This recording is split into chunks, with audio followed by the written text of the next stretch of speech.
So nice to see you. I mean, we can't see you, but we can see the number of participants. So we are very glad to know how many have joined. So many of have joined for in this webinar.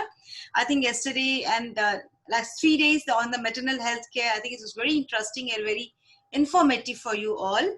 And I'm glad and will be motivated to do some more webinars for you. So you please do encourage by participating and do give us the feedbacks. And please do not raise the hands in between. And I'll explain you today something more about the INC website today, if the time permits.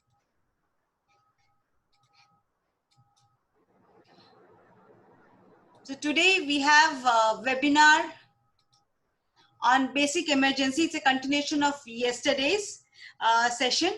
It's more on the obstetric care during COVID-19. This is part 2. So Madam Pearl, who is with Indian Nursing Council as a consultant under UNFPA project, will be taking the session on today.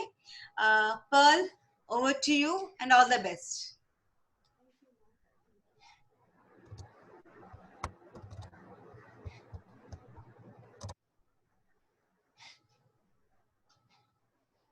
Good morning to everyone who come for this, who are participating in this webinar.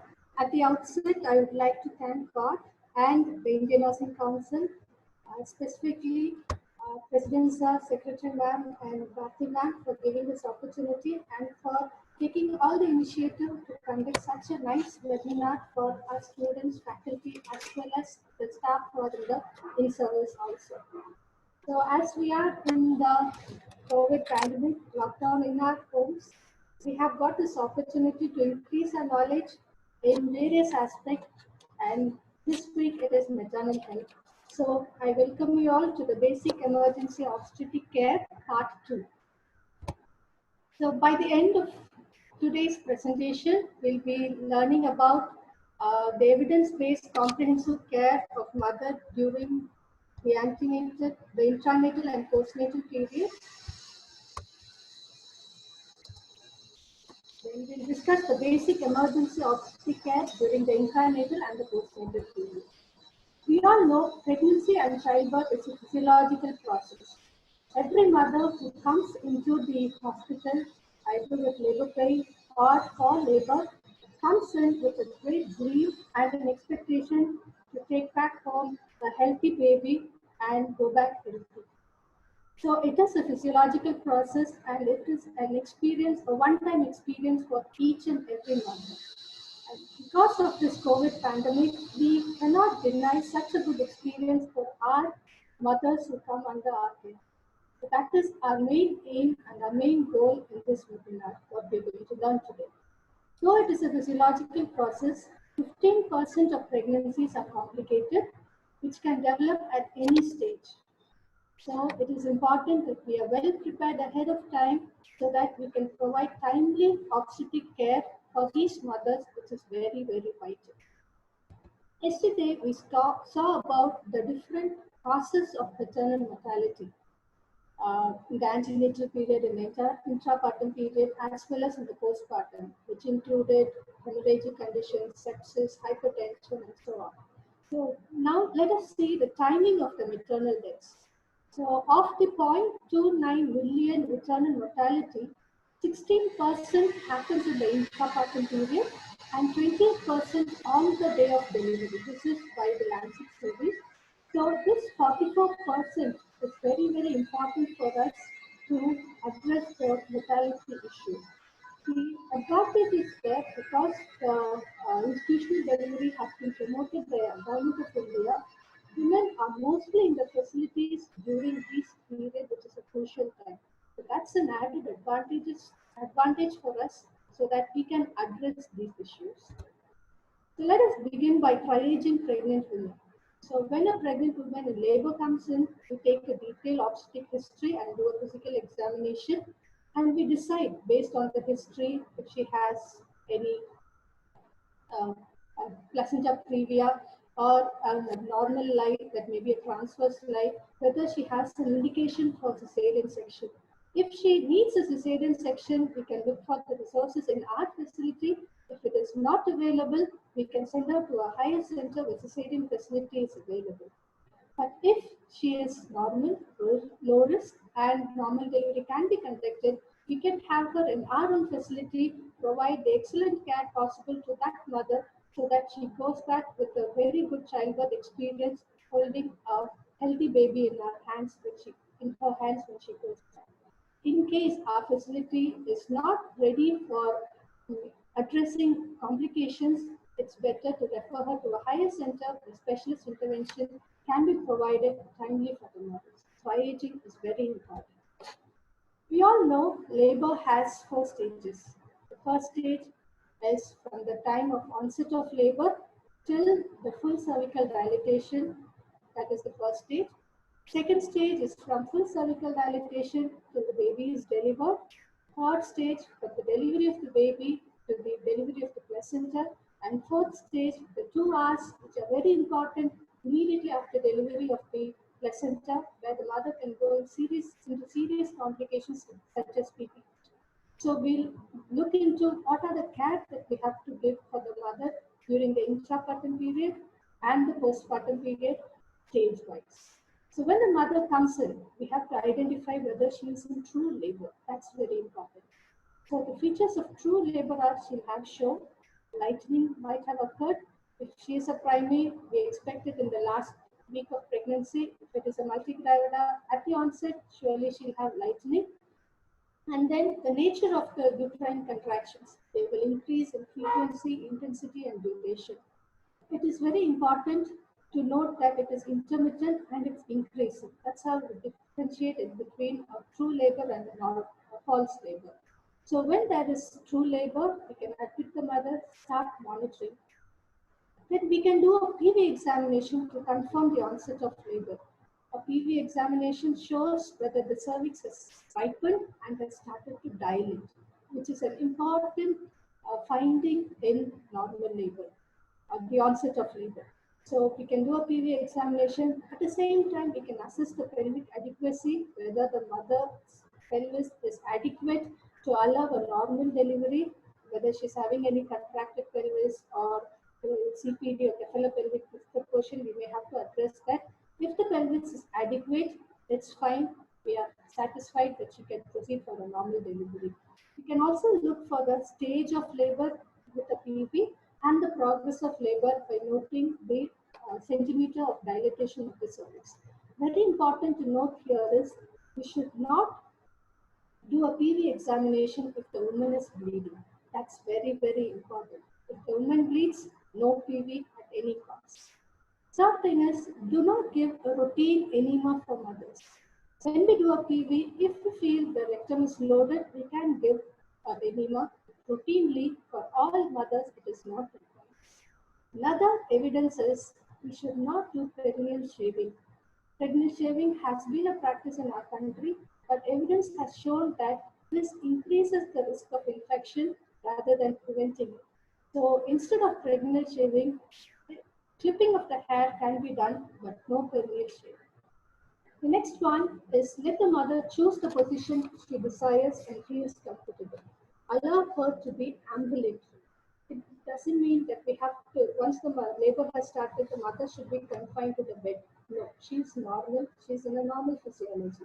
She can move about, she can be ambulatory. That helps her in controlling her pain also. It improves the progress of labor. Can encourage the presence of a birth companion. This is very important. The birth companion is not an aide standing by just helping us in chores. No, she is a person who stands nearby supporting the mother, helping her psychologically to go through this painful process of labor. So that gives the mother confidence to go through this whole process. Adequate privacy and cleanliness of the labor room as well as the mother is very important. The dignity of the mother, mother should be respected during the whole process of delivery. Now, let us see what we have to do in the latent phase of labor. First, reassure the mother and keep her informed about the progress of labor. The mother is mostly anxious. She doesn't know what is happening to her if she is not educated about the childbirth process. So keep her informed what is happening. question that usually comes into the mind of the mother is, how long? How long more should I bear it? So we can be there to tell the mother the progress of labor and support her. Physiological process, that's something that we have to remember, remind us once again. So avoid unnecessary interventions. Unnecessary interventions during the latent phase specifically can be avoided. We do not go in for an augmentation of labor also. Every 4 hours, we have to monitor the pulse, blood pressure, temperature, and the cervical dilatation of the. That's very important. This is in the latent phase. And during the latent phase, uterine contractions should be monitored and fetal heart rate should be monitored every hour. That gives us feedback that the mother and the baby are fine and the labor is progressing without any problem. Next important thing is provide non-pharmacological methods of pain relief. We have to reassure the mother, as we already saw, the mother might be anxious. And specifically in this time of COVID pandemic, she's really scared. So we have to reassure her. That helps her in diverting her, in reducing her perception of pain. Teach her some relaxation techniques, listening to music, or talking to others that can help her in relaxing. Then teach her breathing exercises. Fast, shallow breathing when the mother is having pain relaxes the abdominal muscles and it reduces the strain over the uterine muscles also. It helps in relieving the pain, doesn't relieve the pain, it reduces the perception of pain. Back massage can be provided to the mother for reducing the pain also. The woman should be given light, easily digestible food during the latent phase. She might not be able to take too much food, it's fine, no problem, but keep her hydrated completely. She should not go in for dehydration because remember, labor is a strenuous process. She tends to lose a lot of energy, so she has to be hydrated and give her some food that can be easily digested and gives her instant energy. Ask her to avoid urine frequently. We know a full bladder prevents the descent of the head. So ask her to keep her bladder emptied by voiding frequently. Now, when the mother moves to the active phase, that is during when she reaches 4 centimeter dilatation, what should we do? As soon as the mother reaches the active phase, we have to start on monitoring the partograph. Partograph is a very simple, easy tool that helps us to proceed in monitoring the mother during the labor process. So it has the identification data, and you can see here it has the fetal condition on top. So fetal condition tells us how the fetus is. So it includes 2 indicators: fetal heart rate and the amniotic fluid. Fetal heart rate, we can mark it as dots in the graph, and amniotic fluid, if it is not ruptured yet, it can be mentioned as I. If it has ruptured and the amniotic fluid is clear, you can mention it as C. If it is meconium state, mention it as M. And in case it is blood stained, it can be B. And if it is absent, like in case of obstructed labor, we can write it as A. So we can fill the fetal heart rate and amniotic fluid. That gives us the fetal condition. The next one is the labor process or the labor progress.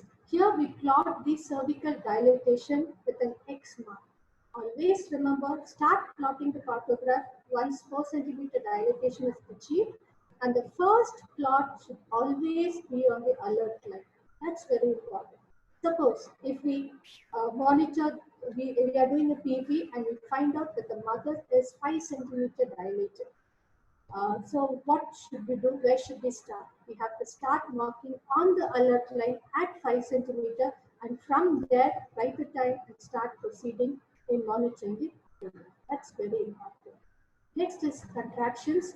Contractions, we measure it as frequency, duration, and intensity. So in 10 minutes, how many contractions the mother has. So that can be plotted here in the here you can plot the contractions mentioning the numbers here. And the intensity can be given as per the institutional coding. Then we have a column for drugs and interventions. That shows here we can fill in what are the drugs are given for the women here. And the last column is on maternal condition. So here we monitor the temperature, pulse, and BP of the mother. So the single sheet photograph, if it is done diligently, it gives an overall view of the mother's condition, the baby's condition, as well as the progress of labor, a very, very effective tool. So how often should we monitor? Half hourly, we have to monitor the fetal heart rate, uterine contraction, and the maternal pulse. Once in 2 hours, we have to monitor the temperature, and once in 4 hours, we have to monitor the BP and the cervical dilatation. If anything goes wrong, we have to immediately refer the mother to a higher center. So this picture that you can see here is the WHO photograph. So in the WHO photograph, we have certain additions here. In the fetal condition, molding is added. In the progress of labor, descent of the head is added. And you have a column for oxytocin, if at all we give it.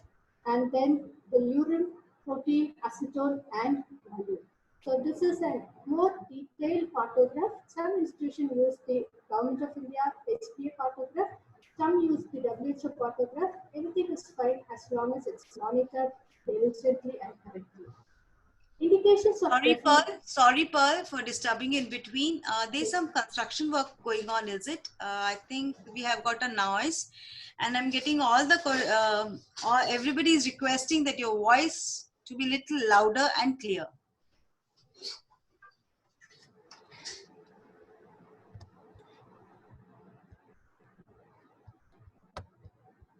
Shall I proceed now? Yes, please, but little louder.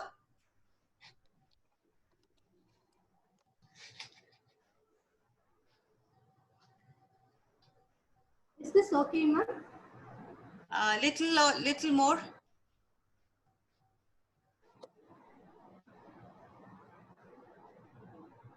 Hello, Bharti, there is some background noise which is causing the disturbance. I know, but I think she can't help that. Okay. Yeah. So if you can close the door, Pearl. 1 minute. 1 minute.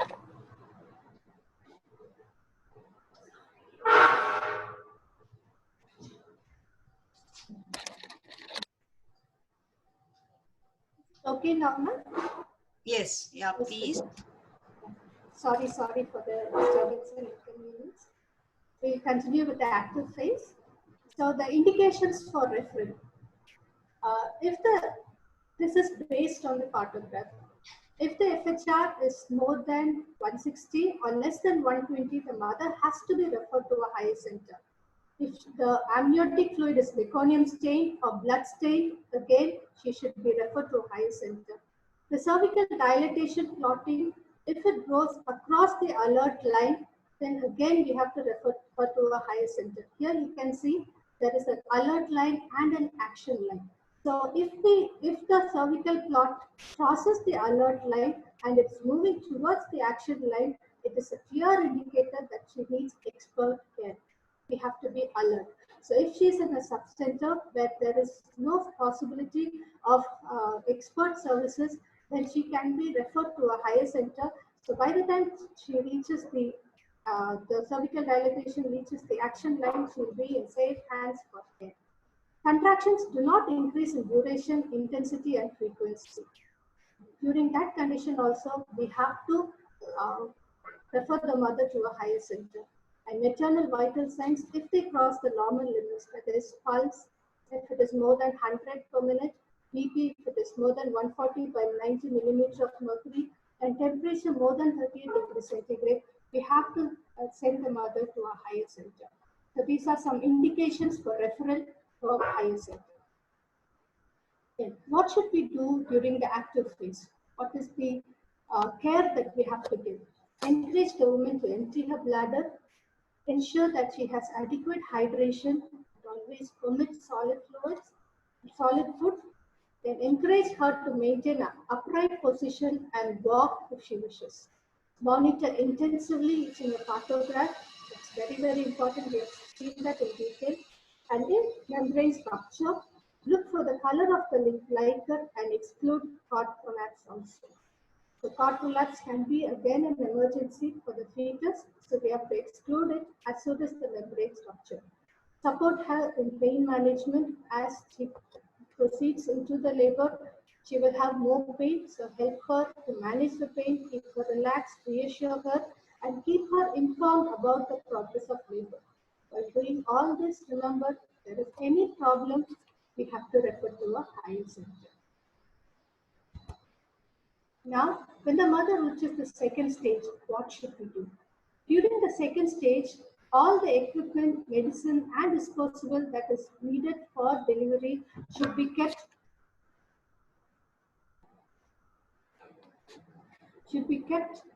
ready for the mother. Shift the woman to the labor bed in active stage of labor. As soon as she reaches the active stage, she can be shifted to the labor bed.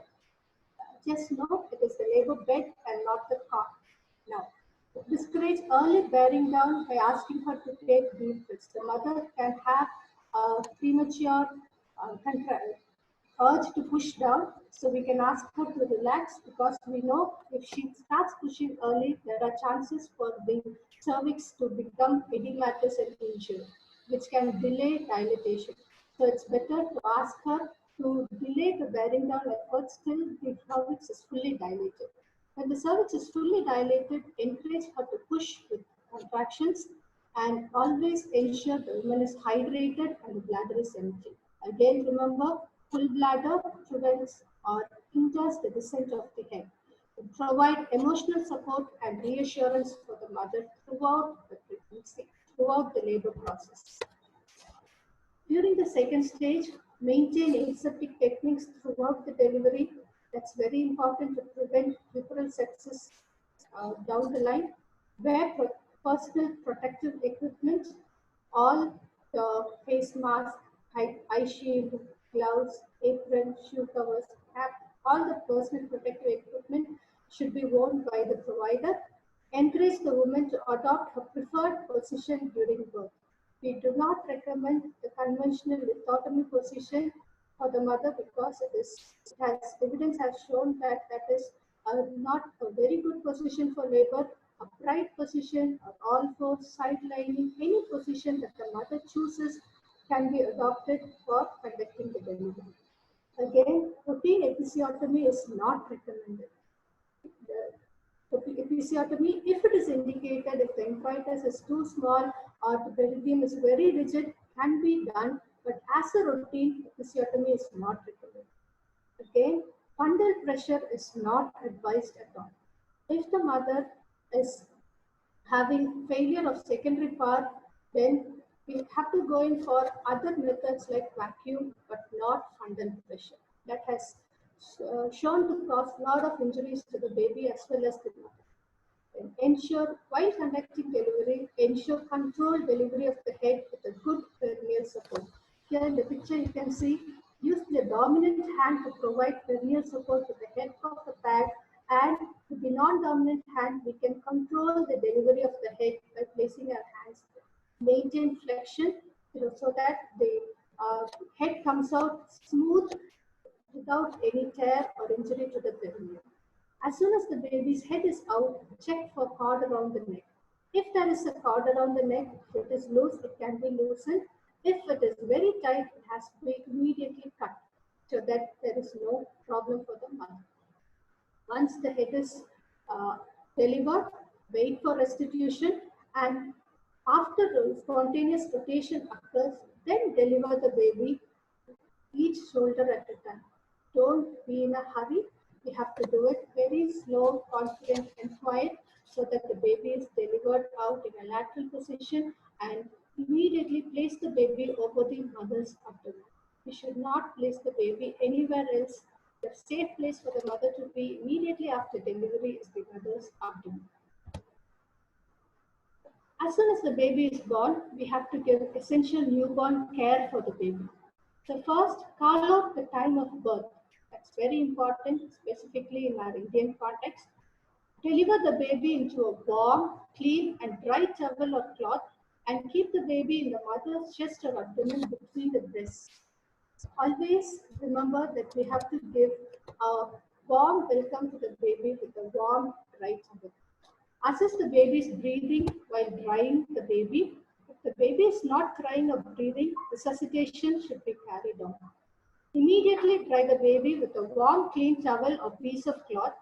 Clamp and cut the umbilical cord when the cord pulsation stops, or else in 1 to 3 minutes. Leave the baby between the mother's breast to start skin-to-skin care. Place an identity label on the baby. It can be over the wrist or over the legs. It should be placed. Cover the baby's head with a cap. Cover the mother and the baby with a warm cloth. Encourage the initiation of breastfeeding immediately. Initiating breastfeeding at this point helps both the baby and the mother. The baby is able to attach quickly to the mother. That's an advantage. For the mother, it is very good because it starts the suckling of the baby, starts the release of oxytocin. So when oxytocin is released, it helps in the third stage of labor where delivery of the placenta is needed. Administer injection vitamin K intramuscularly to the baby according to the weight. If the baby is more than 1500 grams, 1 milligram IM can be given. If the baby is less than 1500 grams, 0.5 milligram intramuscularly can be given to the newborn. Examine the baby quickly for malformations or any birth injury. This is just a quick initial assessment, and check the baby's color and breathing every 5 minutes. That is the essential newborn care. Now we move on into the intrapartum care, that is the third stage of labor. Third stage of labor begins as soon as the baby is delivered and or as soon as the baby is born till the delivery of the placenta. So the technique that we use in the third stage is active management of third stage of labor. There are 3 critical steps of active management. The first one is administer uterotomy. Just check that there is no other second baby inside the abdomen by palpating the lower abdomen, and that ensures that if we are sure that there's no second baby, which we might have missed during the ultrasound also sometimes, or if ultrasound was not available, check it and then proceed to administer the uterotonic drug. The drug of choice is injection oxytocin, 10 units, which is given intramuscularly in the lateral aspect of the thigh. If oxytocin is not available, then tablet misoprostol 600 micrograms can be given orally. Then we can do a controlled cord traction to deliver the placenta. You can see in the picture here. So hold the cord in the dominant hand near to the vulval region, and the other hand, the non-dominant hand, can be placed over the lower symphysis pubis where the uterus is tested. So if we feel a contraction, uterine contraction, we can give a strong, steady downward traction to the cord to deliver the placenta. Always note, with the other hand, we have to give counter traction to prevent complications. Once the placenta is delivered, we can rotate it and take it very smoothly out and place it in a kidney dish or a tray for examination. Then proceed with uterine massage. That is the third step of the active management of third stage of labor. These 3 steps help us in reducing the amount of blood loss for the mother during the third stage of labor. Once the placenta is delivered, ensure that it is complete and see that the membranes are complete and appropriately discarded. Approximately 66% cases of PPH can be prevented if AMTSL is done in all cases after delivery. It helps in expulsion of the placenta and reduction in blood loss to the mother. Now we are moving on to the fourth stage of labor. The fourth stage is the first 2 hours after the delivery of the placenta. So check to see if the uterus is well contracted and ascertain that there is no bleeding for the mother. Repeat the check every 15 minutes. Check the uterus and see if it is well contracted. If it is not contracted well, start massaging the uterus and expel clots. Examine the perineum, the lower vagina, and the vulva for tears. estimate the amount of blood loss, and counsel the mother to breastfeed, including colostrum feed. Before giving the first feed, ask the mother to have a very good breast care and then proceed to feeding the baby. Ask her to take warm fluids, eat well, take adequate rest, sleep, and maintain hygiene. Encourage the woman to pass urine and ask the birth companion to stay with the mother throughout. This is a very nice poster by the Ministry of Health of Government of India telling the do's and don'ts of labor room. So we are just going to consolidate what we have learned so far. Induction and augmentation of labor without sound clinical indication should not be done during labor. Any verbal or physical abuse of the woman should not be done. Insist on conventional lithotomy position for delivery is again discouraged. The mother can assume whatever position she needs. Immediate clamping and cutting of the umbilical cord again is not recommended. Wait for the pulsation to stop and then cut the cord. Separation of baby and the mother for routine care and procedures again it's discouraged. The mother and the baby should always be kept together as one unit. And out-of-pocket expenditures on drugs, diagnostics, including demand by the staff for gratuitous payment by families and all should be discouraged. What we can do, provide privacy to the pregnant woman during the intrapartum period by way of separate labor room or at least a private cubicle. A presence of birth companion during the labor is encouraged. Freedom to choose a comfortable position during birthing, like squatting, standing, upright positions are encouraged. Adherence to clinical protocols for the management of labor, and use of labor beds instead of labor tables, and receiving the baby on the mother's abdomen. They are all very important in the labor room. And finally, initiation of breastfeeding within 1 hour of birth is important. If the baby is not crying, what should we do? Immediately call for help and proceed for resuscitation. All the equipment that is needed for newborn resuscitation should be kept ready and they should be in working condition. They are ambu bag, which is self-inflating, should have a neonatal size mask also, a shoulder roll, radiant warmer. The warmer should be pre-warmed 20 minutes before the time of delivery. Suction apparatus, new disposable nasogastric tube should be used each time. Oxygen cylinder with flow meter and key ready in case of emergency, and the oxygen mask or tube. And remember, all staff should be trained in newborn resuscitation in case emergency happens. The steps of newborn resuscitation: provide warmth, try and shift the baby in the newborn corner and place him or her under the radiant warmer. Position the baby, put 2 to 3 centimeter thick towel under the baby's shoulder to keep the neck in the right position. Clear the airway. Note to clear the mouth first and then the nose. Dry, stimulate to breathe and reposition. While drying, there is stimulation that helps the baby to take the first breath. We can also flick the soles or gently rub the back, trunk, or extremities. Since if the baby doesn't breathe, with all these steps, proceed for ventilation using a self-inflating ambu bag with the right size mask.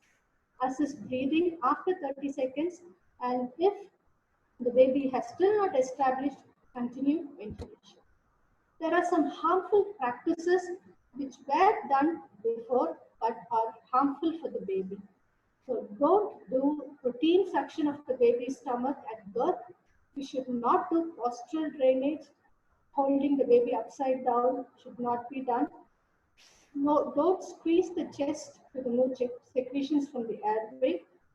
And we should not give routine sodium bicarbonate to the newborn. These have been identified as the harmful resuscitation practices. Let us look into the algorithm of the newborn resuscitation. So at birth, and the first 1 minute is called the golden minute for the baby. That's the time when the baby is establishing its respiration. So note the time of birth. To see the baby in a dry, warm linen. Place the baby prone on the mother's abdomen and hide the baby. See if the baby is crying. If the baby is crying, proceed for routine care, cutting the cord, covering the baby, and continuing skin to skin care. If the baby is not crying, clamp and cut the cord immediately. Place the baby under the radiant warmer. Position head with the neck slightly extended. You can see the picture here. So this is the correct position of the head, the placement of the shoulder roll. Clear the airway by suctioning the mouth and bend the nose and stimulate the back. If the baby is breathing well, we can proceed with the observational care. If the baby is still not breathing, then we can initiate bag and mask ventilation. First, start using room air. Give 5 ventilatory breaths and look for the chest to rise. If the chest is not rising, then correct the position. See if the seal is proper between the mask and the baby and continue providing breaths for the next 30 seconds. If the baby is breathing well, again, we can proceed to the routine care. If not, continue mask bag ventilation. And at this point, we have to refer the baby to a higher center where we can get medical help. We can also assess the heart rate of the baby. If the heart rate is less than 100 per minute, then again, the advanced care is necessary with chest compression, intubation, and medication. So see that the baby reaches a place where it gets advanced care. Now we have seen all the normal care for the baby, mother and the baby. We are moving on to the management of intrapartum complications.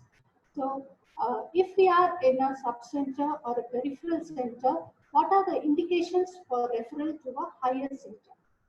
Malpresentation, multiple pregnancy, fast or difficult breathing, breathlessness at rest, can be signs of severe anemia, any bleeding for vaginum during pregnancy, hemoglobin which is less than 7 to 11 gram percentage, severe headache with blurred vision, excessive vomiting, convulsions or loss of consciousness, reduced urinary output with increased blood pressure, decreased or absent fetal movements, active labor more than 12 hours in the primipara and more than 8 hours in multipara, continuous severe abdominal pain, premature rupture of membranes before 37 weeks, high blood pressure with warning signs, temperature more than 38 degrees centigrade, foul smelling discharge, ruptured membranes for more than 18 hours, and FHR more than 60 or less than 20, more than 160 or less than 120.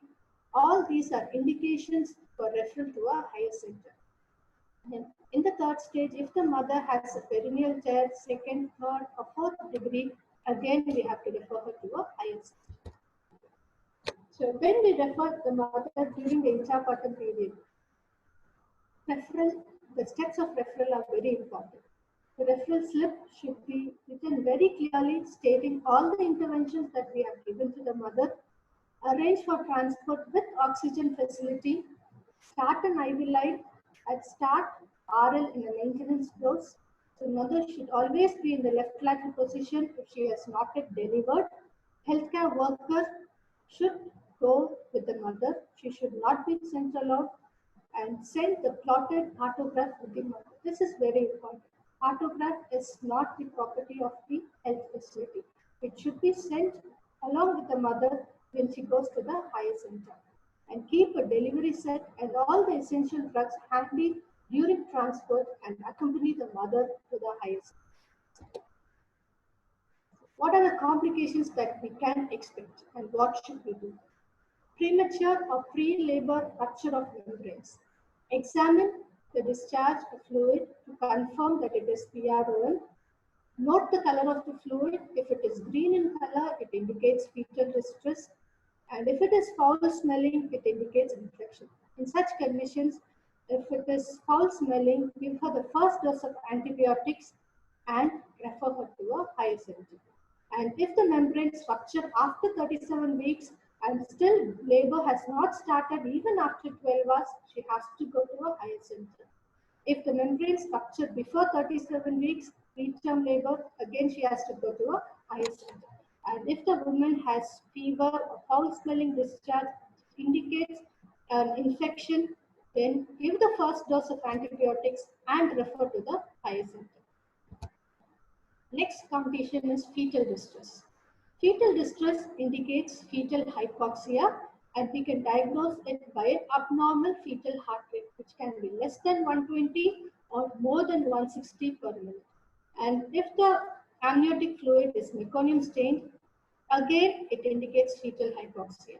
So what should we do? Check the fetal heart rate every 15 minutes. If the FHR remains below 120 or above 160, even after 30 minutes, then and the woman is in early labor, we can refer the mother to a higher center. And while referring, see that she is lying in her left lateral position, she has oxygen administered, and she has an intravenous line with ringer lactate. The family should be prepared well before sending the mother to a higher center.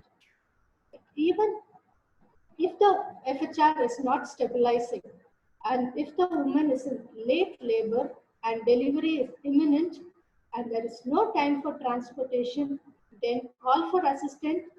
If a medical officer is available, call that person and help him, take his help while caring for the mother and the baby. Conduct the delivery, monitor FHR after every contraction, keep the woman informed, and be ready to resuscitate the baby. As soon as the baby is out, we have to resuscitate the baby, and if the newborn is really sick, refer the baby to the first referral.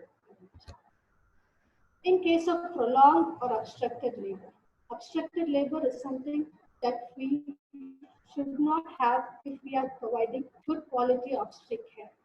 Any prolongation in the duration of labor can be identified with the help of the partograph.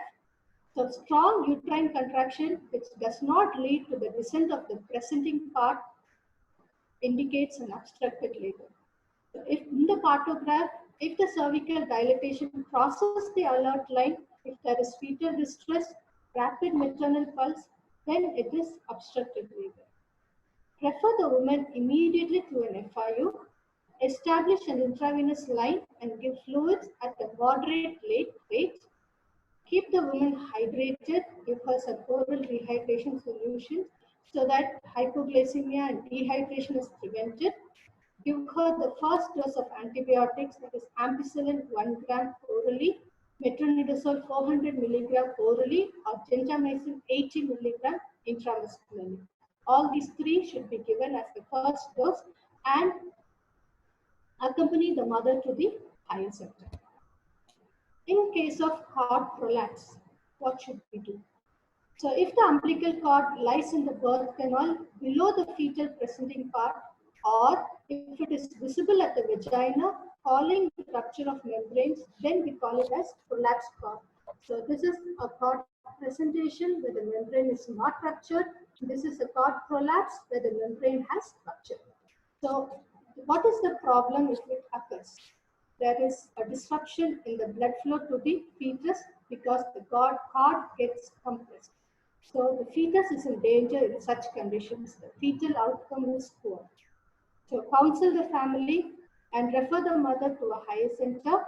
Place the woman in an exaggerated Sims position that helps to relieve the compression of the head to the pelvis. And if possible, fill the bladder with 500 ml normal saline. And with a indwelling catheter and clamp the catheter.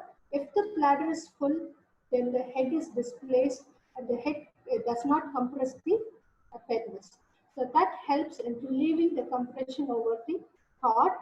So bladder filling can be done while we transport the mother to a higher center. And always be prepared to resuscitate the newborn in case delivery occurs on the way. Another complication we may encounter is retained placenta and placental fragments. Placenta is said to be retained if it is not delivered within half an hour of birth.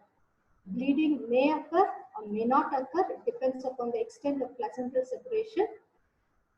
Partially separated placenta or retained placental fragments can cause PPH. So if PPH occurs, we have to manage, as we'll be seeing in detail shortly. If placenta is already separated and if it is lying in the birth canal, then remove it very gently. If it is not separated, refer the woman immediately to a FIU for manual removal of placenta. So manual removal of placenta is a basic emergency obstetric care skill. Nurses and midwives are not allowed in our country to practice it. So it should be done by a medical officer at a first referral unit. And start IV fluids before referral because we may need to rehydrate the heart. Let us look into detail about postpartum hemorrhage because in this graph we can see 27% of deaths are because of hemorrhage, and for PPH prevention is the key. So ensure birth preparedness and complication readiness, providing quality care during the time of delivery, and treatment of anemia help in preventing PPH. Early identification of prolonged and obstructed labor with the help of partograph again helps. Avoid unnecessary augmentation of labor. Avoid fundal pressure and unnecessary episiotomies. That again helps in controlling or preventing PPH. Control delivery to head with perineal support prevents tears in the perineum, thereby preventing PPH. And practicing active management of third stage of labor. In 66% of the cases, this helps in preventing PPH. Immediately after the placenta is delivered, check for its completeness. That again gives us an idea if there are retained bits inside, which helps us to decide on the further line of management. So what is PPH? PPH is defined as the loss of 500 ml or more of blood during or within the first 24 hours of birth up to 6 weeks after delivery. In anemia, if there is minimal loss of blood also, if the general condition is poor, it is PPH. Or another definition is blood loss sufficient to cause signs and symptoms of hypovolemia. Or if the woman soaks one pad of cloth in less than 5 minutes, again it is PPH. So what are the causes for PPH? Immediate PPH may be because of 4 reasons. First one is tone, atonic uterus. Second one, trauma, where there is tear in the vagina, cervix or the perineum. Third one is tissue, where placenta or placental fragments can be retained. And the last one is thrombin because of coagulation disease. Delayed PPH may be because of infections or retained placental fragments. This slide shows a very beautiful pictorial representation of how to assess postpartum hemorrhage.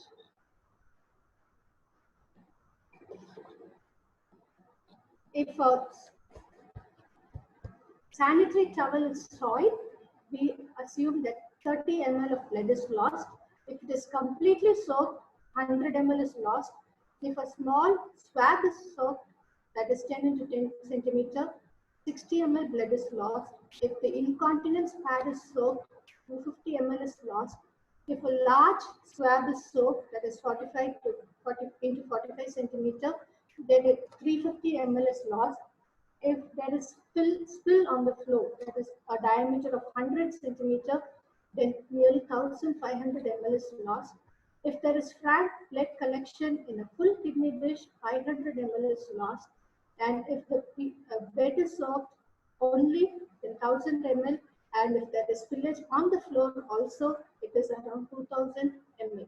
And always we have to remember all these are approximate. So plus or minus 30 and 30% can be the amount that we can expect to be lost. So how do we manage? Shout for help. Mobilize all the available health personnel. It is an emergency and each minute is important. Evaluate vital signs, that is pulse, BP, respiration and temperature. Establish 2 IV lines with wide bore cannula, that is 16 or 18 gauge, And if possible, we can draw blood for grouping and cross-matching, catheterize the bladder, start IV infusion using normal saline or renal active, and Russian 1 liter of fluid in 15 to 20 minutes. Give injection oxytocin 10 units intramuscularly if we have not already given. Start injection oxytocin 20 units in 1000 ml RL or 500 ml RL at a rate of 40 to 60 drops per minute. Also give the mother oxygen at the rate of 6 to 8 liters per minute by mask, and keep monitoring the vital signs every 15 minutes. Always remember that as per the physiology, during 1 minute, 500 ml of blood passes through the uterine circulation. So each minute is important in the management of PPH. The quicker we manage, the more good is the prognosis of the mother. This flow chart shows the management of PPH. So we give oxytocin IM, then start oxytocin on an IV drip with 500 ml of RL and check if the placenta is expelled. If the placenta is not delivered, we diagnose it as retained placenta, continue her an oxytocin drip and refer her to a higher center. If the placenta is delivered, massage the uterus and expel the clots and examine the placenta whether it is complete. If it is complete, then look for other causes for PPH. So uterus is not well contracted, it may be because of, if the uterus is well contracted, it may be because of traumatic PPH. Examine the birth canal for any trauma, pack the vagina and send her to a higher center with oxytocin on flow. And if the uterus is soft and flabby, if it mentions atonic PPH, so go for bimanual compression of the uterus. Continue with oxytocin drip. If the patient is still bleeding, refer to a higher center. If the placenta is not complete, continue with oxytocin and refer to a higher center for removal of the placental waste. So if the placenta is expelled, manage the specific cause as we already saw in the flow chart. Always, if the woman is bleeding, rush fluids, raise the foot end of the bed so that the head is lower than her body and her blood flow is shunted to the vital areas of the body, vital organs of the body. Do not give the woman anything to eat or drink. Keep her warm and covered with a blanket. If she is in shock, she may be feeling cold even if the weather is warm, and perform bimanual compression of the uterus. So how do we do a bimanual compression of the uterus? Use a Foley's catheter or a plain catheter to empty the urinary bladder. Bladder should be empty. Use a pair of sterile gloves and insert the gloved hand in, preferably the dominant hand, and remove any clots from the lower part of the uterus. Then form a fist and apply pressure over the anterior wall of the uterus. The other hand is placed over the abdomen, over the symphysis pubis, and oppose both the hands that the uterus is compressed in between the hands, so that the uterus is compressed, contracted, and bleeding stops. So bimanual compression of the uterus can be done by trained personnel at the subcenter facility also. Referral is very important for the management of PPH. So it should be made with the referral slip, with the IV line intact, and all interventions recorded in the referral slip. The health worker should accompany the mother, and before the mother is shifted, give a telephone message to the referral institution so that they will be ready with the necessary equipment. And if there is a donor, it is better to send the donor along with the mother. Continue oxygen and IV infusion. Arrange for 2 to 3 donors who may accompany the mother. So that's how we manage PPH. Management of vaginal and perineal tears. There are 4 degrees of tear, you know. First degree is vaginal mucosa and the connective tissues. Second degree tear is mucosa, tissues, and the muscles. Third degree is when there is injury of the anus sphincter. and fourth degree when it affects the rectal mucosa also. So if the tear is superficial, it's not bleeding, clean and cover with a clean pad. If it is superficial and is bleeding, apply pressure. If bleeding is controlled, it will subside, no problem. But for deeper perineal tears, the mother should be packed and sent to a PHC or 24-hour PHC or a first referral unit for suturing. Before transporting, cover the tear, apply sterile pad or gauze, and then send the. Now we have seen the complications. Let us come to the discharge of the mother. So before the mother is discharged, now during the COVID situation, we are thinking of an early discharge of the mother. So ensure that the uterus is hard, well contracted, and it's not bleeding. There's no fever or weakness. There's no foul smelling discharge. She does not have fast or difficult breathing. She does not have any abdominal pain. She passes urine freely and no problems in breastfeeding. Then we can discharge the mother. While discharging, counsel her on diet and rest.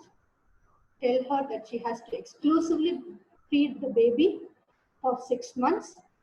Then instruct her on the need to take iron tablets. Explain on family planning, postpartum family planning. If she has already been counseled, she can use a PP-IUCD. If not, we can counsel her that she can use any other method as per her choice. Then hygiene to prevent infection. Instruct her to avoid intercourse till any perineal wounds, if they are there, can be healed. Then tell her when to return for follow-up and complete the immunization of the baby. Discharge of the baby, ensure that the baby is warm, breathing normally, accepting and retaining breast milk. The cord is clean, no problem, and the baby has no fever. And before discharging the baby should receive the first dose of OPV, hepatitis B, the 0 dose, and BCG. Record all these vaccines in the baby's card and while discharge. So, and instruct the mother about the complete immunization schedule so that the baby will not miss any immunization in the future also. Now, here are some postpartum complications that indicate referral. So, instruct the mother that if she has excessive bleeding, that is soaking more than 2 to 3 pads in 20 to 30 minutes, or if she has blurred vision, convulsions, fever, severe abdominal pain, lower abdominal pain, difficulty in breathing, foul smelling lochia, pain, tenderness in the breast, urinary retention, pain during urination, pain in the legs, or inability to control defecation or urine, she has to immediately contact a health facility. So she can call a health worker, and if we feel that she has to come to the health center, then we may call the. For the baby, if the baby is not breastfeeding, the baby looks sick, fever, or feels cold to touch, if the breathing is fast or difficult, there is blood in the stools, the baby looks yellow, pale, or bluish, the baby's body is arched, which may be because of tetanus, which normally we are not seeing nowadays. Movement of the body, limbs of face are irregular, jittery movements. The umbilicus is red, swollen, or draining with pus. Baby has not passed meconium, and there is diarrhea. If any of these are seen in the baby, again the baby should be, the healthcare worker should be contacted, and the baby should be referred to a health facility. Postpartum care for the mother, the ASHA or the ANM health visitor should make at least 4 visits during the postpartum. Day 1, if she delivers in the health facility, fine. Day 3, day 7, and 6 weeks postpartum. During all these visits, we have to look for the symptoms and signs of PPH and puerperal sepsis. Also, repeat the postpartum counseling for the mother once again. And for the newborn, see that the newborn is kept warm, the baby is getting exclusive breastfeeding, umbilicus is cared for properly, the skin and eyes are clean, cord is clean, and advise the mother on burping after each feed. That's important to prevent aspiration. Screen the newborn for danger signs, advise the mother and family members on immunization, also monitor weight gain. So during the postpartum visits to the mother and the newborn, we have to keep in mind all these things that we have to monitor. Let us finally look into the puerperal complication, in specific puerperal sepsis. Puerperal sepsis is the leading cause of maternal death in the postpartum period. Nearly 11% is because of puerperal sepsis. So it can be prevented by maintaining good hygiene, hand washing, following strict infection prevention practices before handling the body. If we reduce the frequency of PV examination, that is a preventive measure for puerperal sepsis. And early identification and judicious use of antibiotics in mothers showing signs of infection again prevents puerperal sepsis. So, puerperal sepsis is the infection of the genital tract. The mother has fever, lower abdominal pain and tenderness. Lochia becomes abnormal, foul smelling, sometimes blood stain.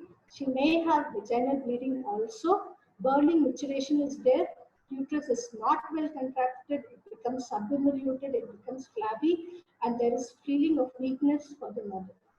Fever in the postpartum period could be due to causes that are other than puerperal sepsis, such as urinary tract infection, mastitis, or other non-obstetric causes also. But if she has fever, the first thing that comes into our mind is puerperal sepsis. If we rule out puerperal sepsis, then we can investigate for the other causes. Management, measure the vital signs. If she is not toxic, she is having low-grade fever, we can start her on oral antibiotics, ampicillin, metronidazole, and gentamicin, and we can watch her for 24 hours. If her vitals improve, then she can complete the dose of antibiotics. But if the patient is toxic, if the mother is toxic with high-grade fever, we have to start IV fluids, start her on IV antibiotics, and refer her immediately to the first referral unit.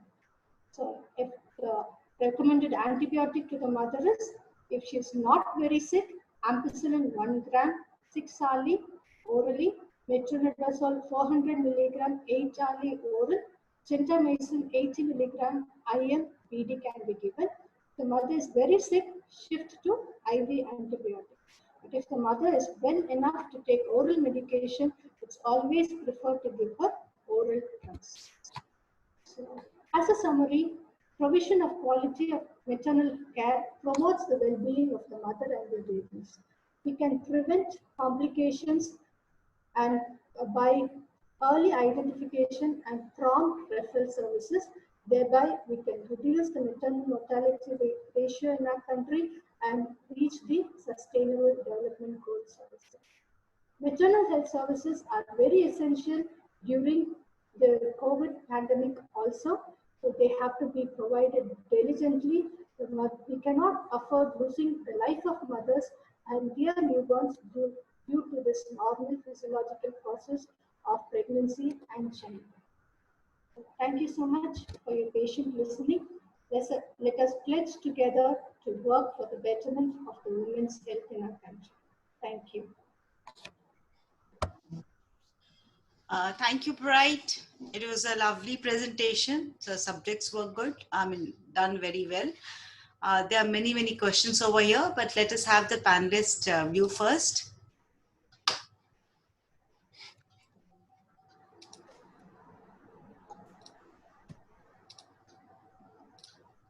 So I think it was quite interesting. I know there must be technology problem because Madam is staying somewhere very remote corner of the Tamil Nadu.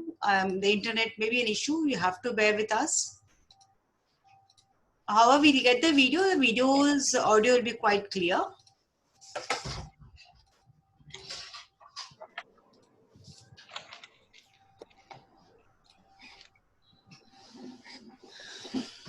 So there are some question answers. So I think we have all the panelists over here, so they can also answer.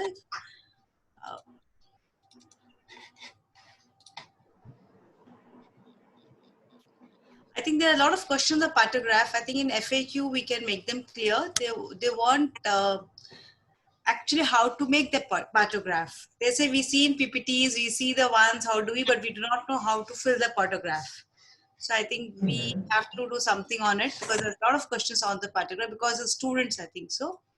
So let me start one questions from misoprostol tablets are used only during oral method in third stage of labor. Is it true?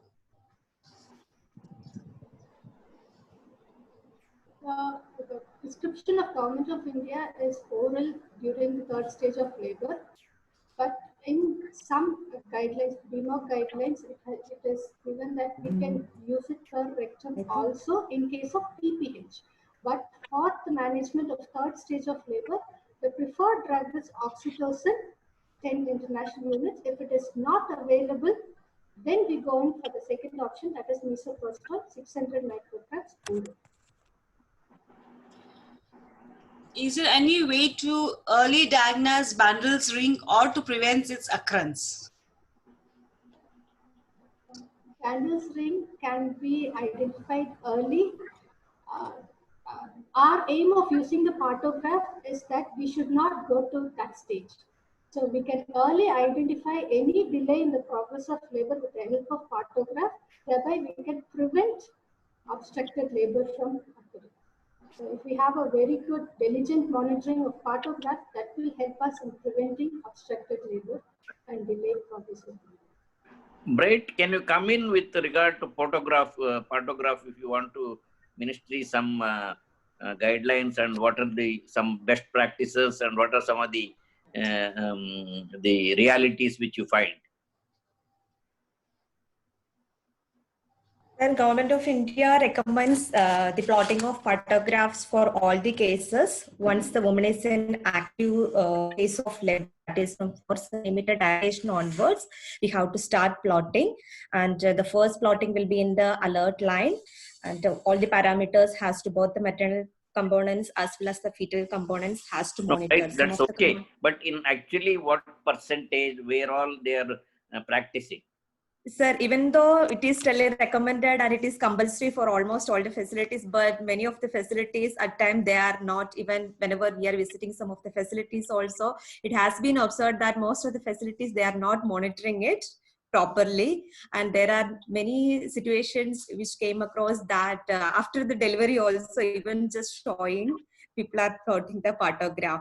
But as Pearl told, if you are plotting the pantograph properly at the correct time, then majority of the complications which we can identify, because with that we will be able to identify the progress of labor. Any latest interventions on this part by the Government of India? No, sir. It is only they are giving regular guidance as well as notification to all facilities for a strict monitoring of that, but still it is not there. But we are using the WHO modified pantograph, simplified pantograph for the facilities. But at least where you are now, quality assurance which is being done. Yes, the Government of India has initiated the Lakshya program, which is a quality assurance program in the labor rooms, especially the public health facilities, in the labor room as well as the OT. It's a quality assurance program. As a part of that, it is mandatory. Okay, they have to maintain various protocols and also increase the services or give better services in their facility. So as a part of that, many of the facilities, they have improved their services.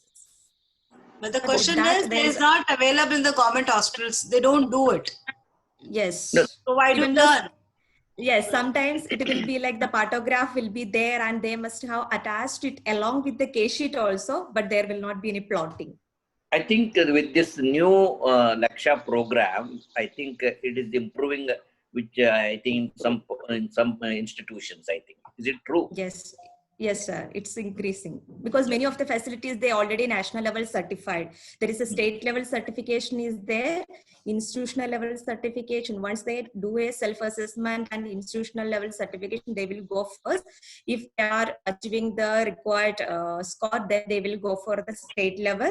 State level certification, if they pass, then they will call a national level committee for an assessment of that particular institution. So almost 200, 250 and above facilities in India already certified as a lecture certified facilities. But at least in these 250 lecture certified centers, are you seeing this plotting the photograph? Yes, sir, they are doing that. I can Okay. say that 95 to 99% of the facilities they are doing.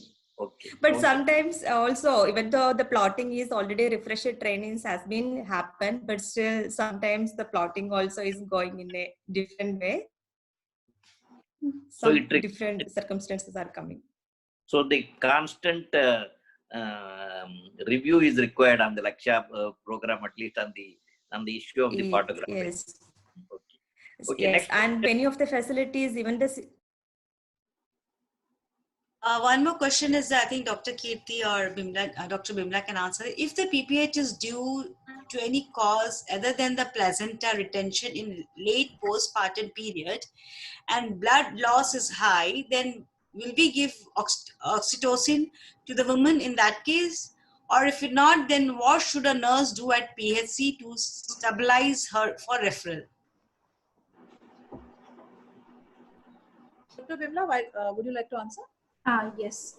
So if the PPH is there, then as was discussed in the presentation, oxytocin or misoprostol is the recommended drug that is to be given.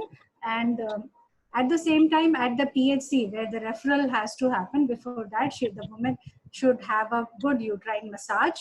And as was discussed, the uterine compression can also be done. So these are the basic things, and she has to be supported by an IV line and whatever hemodynamically she should be stable. Then a referral is the option. So at the PHC level, Syntocinon, and that has seen like it's very quick, it has a quick action. And misoprostol is also a known drug which is recommended, 600 micrograms orally is to be given. So these are the things which can be done at a PHC level. Dr. Kirti, if you can, if you want to add anything. Yeah, in addition, I think before referral, the nurse and staff can also apply the bimanual compression on the uterus. That will also press the uterus and reduce some of the bleeding if the bleeding is very, very heavy.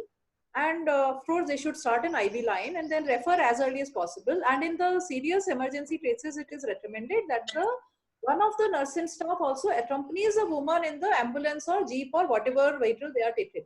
Because every time the ambulance may not come in time, and sometimes a patient's family wants to take their own transport to the higher level facility. So they should also accompany so that they can keep a watch on the woman's condition.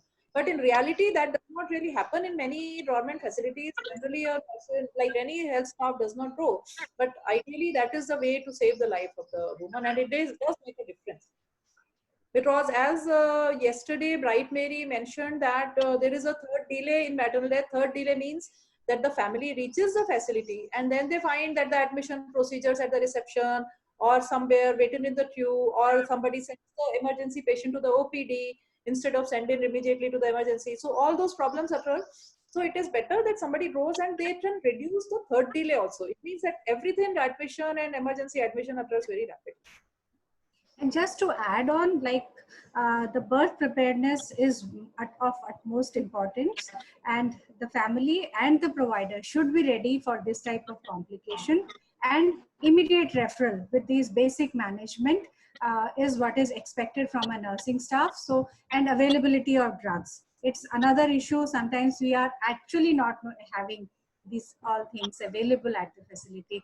So our preparedness, the family's preparedness, and the availability of vehicle, that is of very important at a lower level of facility.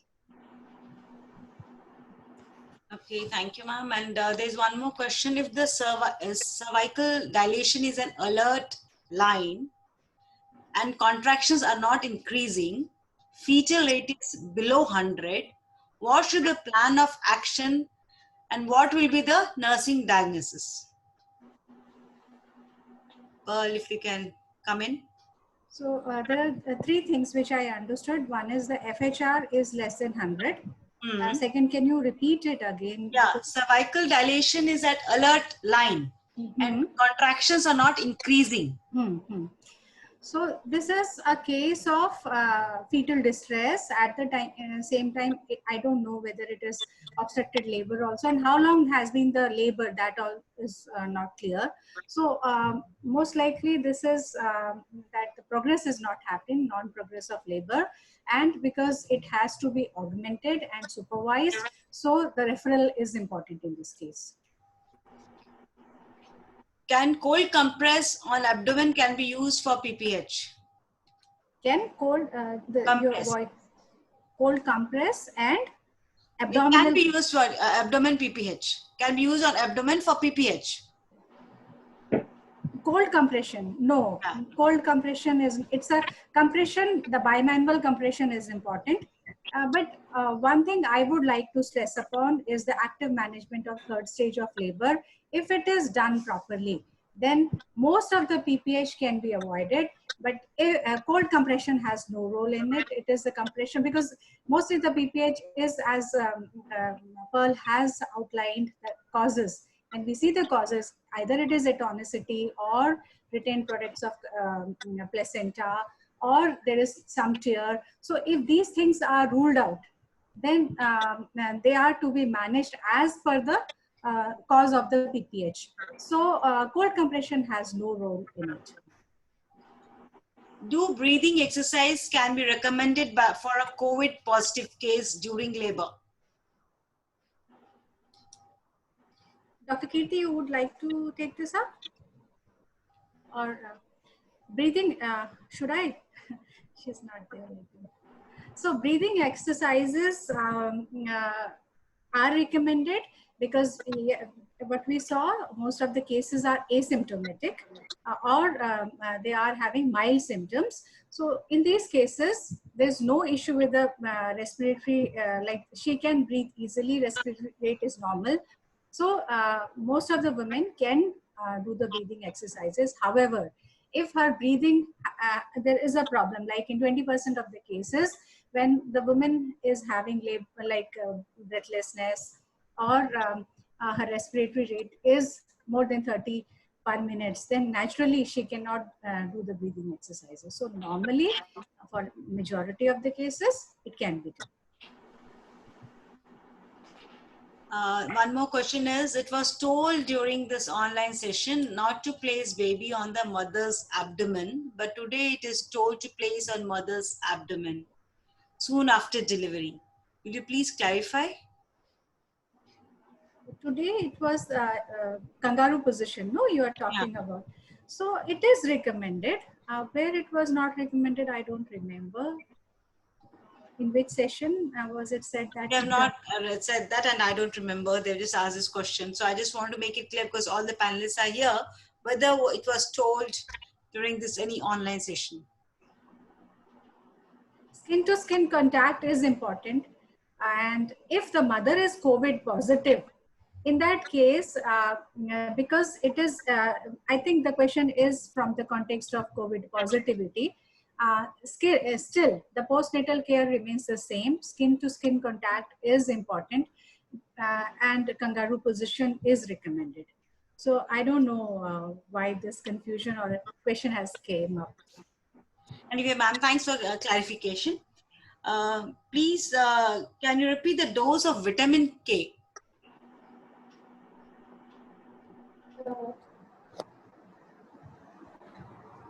If the baby's weight is more than 1500 milligram, it's 1 milligram of vitamin K. And if the baby's weight is less than 1500 milligram, it's 0.5. And it's given intramuscularly. Is there any prophylaxis for baby of COVID affected mother? Prophylaxis for prevention of mother to child transmission. I hope that is the question. Yes. So as we had discussed in the first sessions of the first day, there is no vertical transmission. The virus is not, there are very although we have a limited evidences, but whatever the evidences right now are available, do not indicate that the virus is in the amniotic fluid or the genital secretions. So from mother to baby transmission during the delivery, there are almost nil evidences right now. So special precautions are around the PPE, the the personal protective equipments that has to be ensured, and the woman has to have a mask, and the provider who is delivering the woman have to have a proper PPE. As such, when the woman is given the baby also, she should have a proper mask so that transmission does not occur to the baby. So that is all. Dr. Kirti, if you want to add anything. No, I think you have explained sufficiently. I'll take the last question today because we have around 165 questions. We're not able to answer all. As we have been saying that we'll make it as an FAQ, we'll do the same for this also. What kind of steps are needed to resuscitate a baby of COVID-19 positive mother? I think the steps to resuscitate, in case the baby is asphyxiated, the steps to resuscitate the baby is the same as they are for a non-infected mother. So using the suction and the embu bed and the steps of resuscitation, newborn resuscitation, which will be covered in a future lecture. We'll go into the details of the newborn resuscitation steps, but the steps remain the same. They are not different.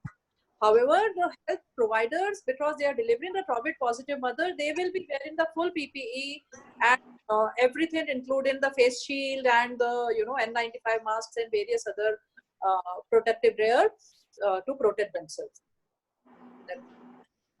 President sir, you want to say something?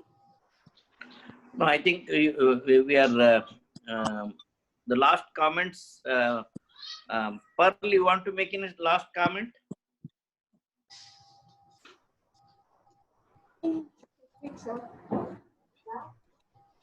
Any last comment you want to make? She said no, she doesn't have. Dr. Punita, over to you if you want to make any comment on it. On your list. I think it was a very comprehensive presentation, and Pearl has to pass on quite a lot of information to all the participants. From the questions they had asked, there is one question I thought I would just give my comment on that. The question is on preterm and COVID. And there is an observation of more number of preterm during this COVID. Is there a relationship between?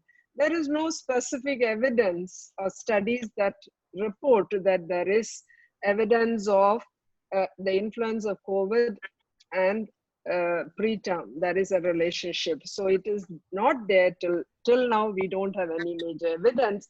And then the equipment that are being used, like ultrasound, CTG, should we have separate for COVID patients?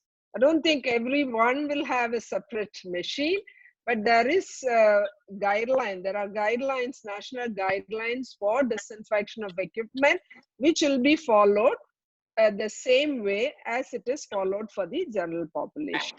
They have also suggested this sodium hypochlorite 1% for disinfecting of all equipment, big major equipment, so that could be done.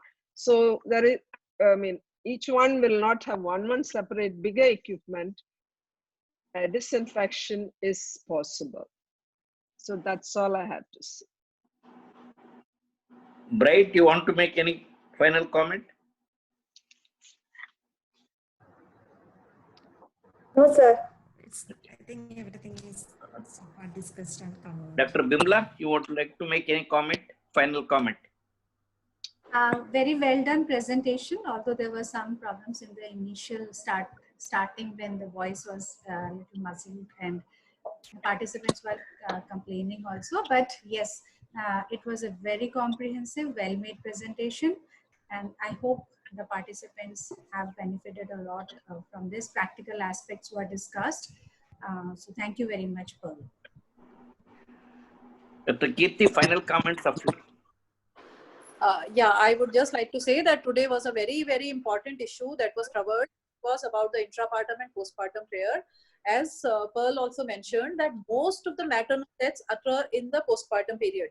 In fact, traditionally, earlier, 30, 40 years ago, when there were maternal health programs, they were focusing much more on antenatal care. They were not given much attention to the postpartum period. But it was realized around 30 years ago that postpartum the time when most of the maternal deaths occur, around 60% or more. And therefore, we have to focus much more during the intrapartum and postpartum period. BPH is one of the biggest causes of maternal deaths in India even today. And even the deaths which occur due to anemia and pregnancy, the woman might be from anemia, but the death usually occurs after delivery. That's what found in several research studies. And therefore, we have very close monitoring of the mother and baby during the postpartum period. And I think Pearl has comprehensively covered all the parts. Intrapartum care is also very crucial if we want a baby who's live. There are many irrational practices in our primary health system, like giving unnecessary oxytocin injections to the mother during labor. Oxytocin is very much needed as part of the active management of third stage of labor, but when it is given during labor, it can asphyxiate the baby and we can get a stillbirth, and that defeats the whole purpose of the mother carrying a baby for 9 months. And therefore, intrapartum and postpartum is a very crucial period. I would just request all of you to pass this information to all your students and whoever is providing the direct care in maternity to the women. Thank you. Dr. Sarojit, final comments. So I would like to say that it was a very nice presentation from a person who is normally very soft-spoken, but she did a very good job today. And also in this scenario of COVID pandemic, it is very important for the nurses to realize that we should not get into myths surrounding maternal care and do our responsibilities, whether we are as students or as faculty or as actual nursing staff working in the labor rooms at the primary levels or in the hospitals. It is our responsibility to look after the mother and the child and equip ourselves with current knowledge regarding the role of COVID and the antenatal, intranatal and the postnatal care. Thank you. Okay. See, one of the important, the latest, the Government of India reiteration is, you all know that respectful maternity care, which I think a lot of feedback, some of the evidences which are finding that during the labor, especially the health providers are not treating the pregnant mothers. I think that is what repeatedly now the Government of India is reiterating their guideline, and also the respectful maternity care that I think we have to keep in mind. The other important initiative of the Government of India with regard to the nurse practitioner midwifery, I think the Government of India has come in a big way of announcing the nurse practitioner midwifery guidelines, which is a very big initiative of the Government of India to prevent the maternal mortality and the infant mortality rate. In this respect, the nurse practitioner midwifery program, which has been started now, and the Government of India is having a big aim of having the midwifery-led units, and each midwifery-led unit will have at least 4 to 6 nurse practitioner midwives. And already the Government of India and the Indian Nursing Council has started the program of the midwifery educator program. And due to this pandemic COVID-19, there is some setback of in our some of the targets which we have to train the midwifery educator program. But nevertheless, it is already the syllabus of the nurse practitioner program has been completed, and now the midwifery educator training is also one first training program has started. And also the Government of India is in the process of identifying the more nurse midwifery program institutions. So therefore, the Government of India and Indian Nursing Council is giving a very important towards the nurse practitioner midwifery program. UNFPA and Indian Nursing Council, we are partnering to in the nurse practitioner midwifery program. So therefore, we have a big aim and responsibility, especially this 18 months training of the nurse practitioners, which earlier we had an initial program in West Bengal and in Gujarat having a 1-year program. So now it has the new curriculum of 18 months, which has been prepared, and this is going to make a big impact. And not only that, I think one important point which we have to remember, that Government of India, many a times we prepare the curriculum. At least now the facility has been planned.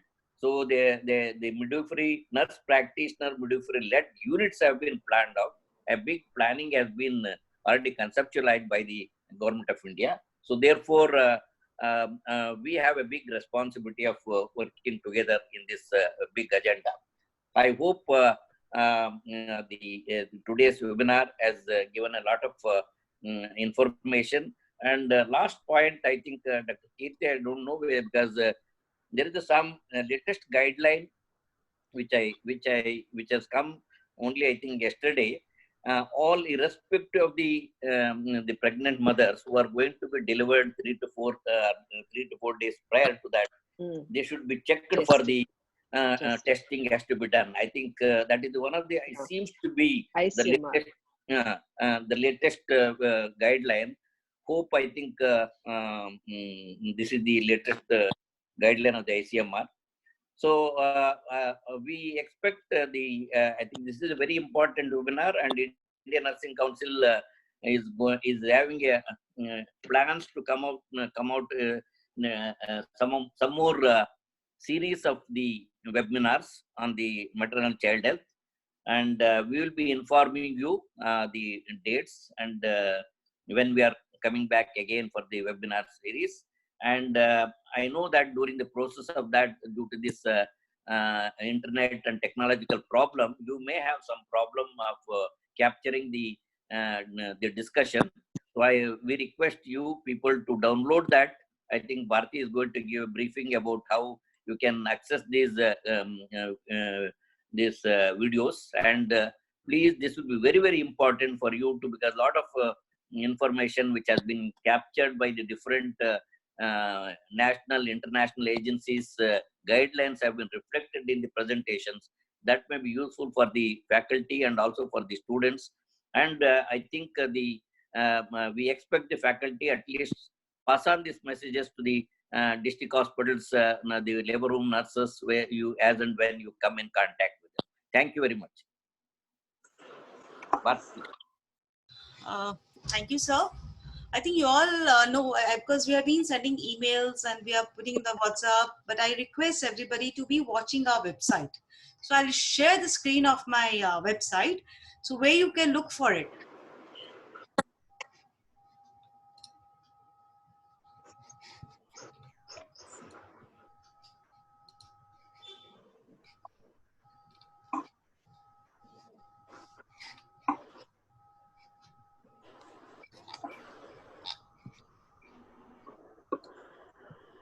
I think so. The time it's here. I'll just share it. I don't know. I'm not able to share it.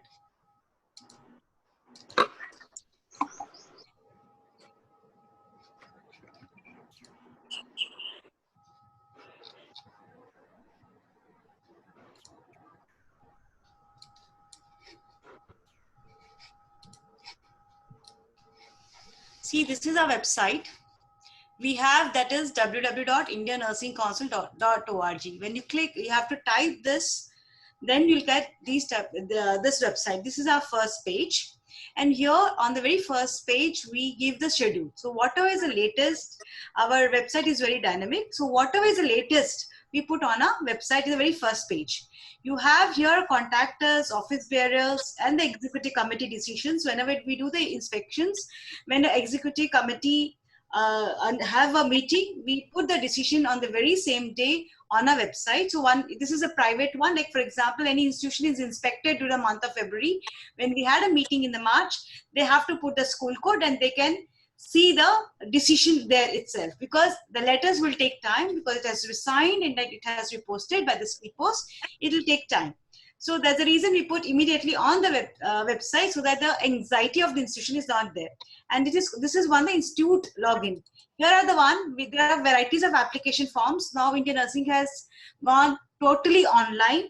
So we are towards e-governance. So we have application for renewal of suitability for 2021, and the last date we're given is 31st May 2020. And we have the online application for the re-inspections. This is a different one. An online application for the enhancement of seats. For enhancement means the institution where the State Nursing Council has given 20, 40, and INC has given 20. If you want additional seats, this is the one you have to apply for. And the last one is for the one which is recognized by State Nursing Council and not by Indian Nursing, and not found suitable by Indian Nursing Council. They need to apply to Indian Nursing Council so that their name can come in the list of the nursing institutions. Then we go back over here.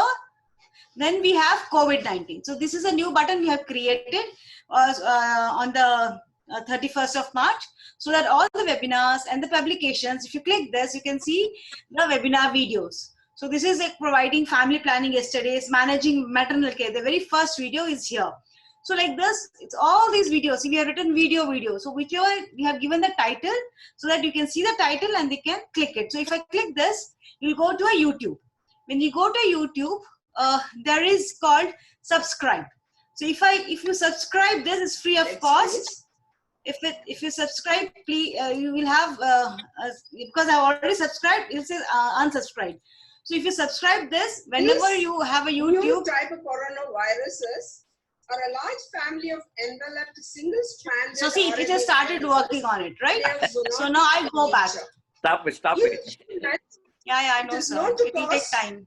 A variety of respiratory infections, which all of us know, that is MERS, that Middle East Respiratory Syndrome, and SARS, that's a severe acute.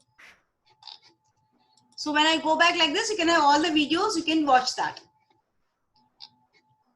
Then we go back home, we have a PhD nursing, whatever the PhD nursing is all about, we come here and we give the publications here where we have the abstract and thesis of many of our PhD candidates, and we give all the dates, all the schedule of the classes, contact classes on the PhD nursing. Any other we want to inform our students or teachers available on the PhD nursing. This is the equivalency next one, the one who gets the students who get the degree from the outside the country, outside India, they have to apply having through this applications. And we have Gazette notifications. So what all we Gazette notify, it will be available on the website. An ad hoc inspector who wants to apply as an ad hoc inspector to Indian Nursing Council, they can download this application, and this is an online now. So you can online application, you can fill it up and apply to Indian Nursing Council. Then this is e-learning. HIV/AIDS e-learning is here. As President Sir has already informed you that whatever series you are having this, it will be converted into e-learning. So when you undergo the e-learning, you will have a CNE credits. So you have to undergo e-learning so that chapter by chapter, so that we know you have a knowledge, just not by hearing, but also learning and answering some questions. And then you will get a certificates with the CNE credits.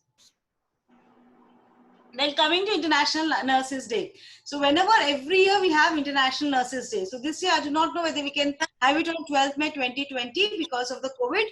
But last year we had it on 5th of December because due to President's delay in giving us a date, and we had election in Delhi on the 12th of May. So like this, all the photographs, whatever citation book of 2019, you can download. You can watch it. And we have a video also there. And nurses registration and tracking system, I think we'll have one session on it, which will tell you detail why is it required. So the details is over here. We have around 10 lakh nurses registered, enrolled into our NRTA system, and what is the benefit of it. We'll have one session on it. And then we have statistics. We have some frequently asked questions with regard to the Indian Nursing Council, like applications, what is called parent hospital, all this we have there. And if you feel it has, and whatever tenders we have that also on our website. There are INC events here, and we have RTI, tabular format here, and Government of India guidelines. Whatever Government of India is given the guidelines, you can see that. And list of nursing institutes. If you see this, you have a lot of list of different programs you can download, and you can see the list. And whatever circulars, resolutions Indian Nursing Council has given, it's available on this. So wherever, since I think since I think 15 years, whatever circulars and resolutions which are applicable today are available on the website, which are obsolete, we have removed it. And there are publications like MSc syllabus is not printed. If you click this, you can see the MSc syllabus, post-basic diploma in geriatric nursing and forensic nursing, which are not published. That's why we have kept on the website. And there are nursing programs, types of nursing programs, and the guidelines to start a program is also available in this nursing programs. And press releases, whatever we advertise, whatever applications are available, we advertise, we keep it on press releases. And we have universities. We have a recognized universities under Section 10 of Indian Nursing Council, which is available on our website. And Ministry of Health and Family Welfare circulars, whatever is applicable for nursing, we have placed on our website. And annual reports of Indian Nursing Council are also placed on the website. And if you want to know about state nursing councils, their addresses, their phone numbers are available on the website. And coming to the Nightingale Challenge, you can look into it. We have written to all the hospital, all the organizations. So we are trying our best, because this is a time of era of electronic media rather than going the papers. So we do the circulars on the website. So be watching our website, as it is very dynamic. Whenever we do it, all the website, like writing state nursing councils, writing to the principal secretary, or writing to anybody, the office copy is placed on the website for everybody's dissemination. So thank you. So I request, as Sir said, we have one more set of series of webinar. Please be watching on this COVID-19 webinar publication, as well as in Indian Nursing Council very first page. We'll be letting you know whenever is a fourth series of webinar. So thank you very much.